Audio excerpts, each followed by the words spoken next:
right, so that's going to about cover it for the basics of creating a corridor inside of Business Center Heavy Construction Edition. You need a horizontal alignment, you need a vertical profile, and you need a typical section.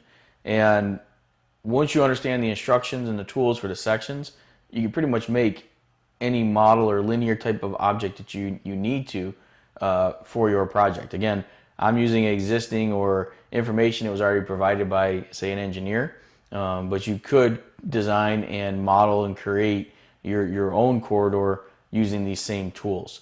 So again, it's just purpose of this is really just to get you to show you the tools, show you what can be done, and now it's up to you to take those tools and use them and develop them into creating more complex objects. We will get into also some additional videos for doing the intersections and the roundabouts.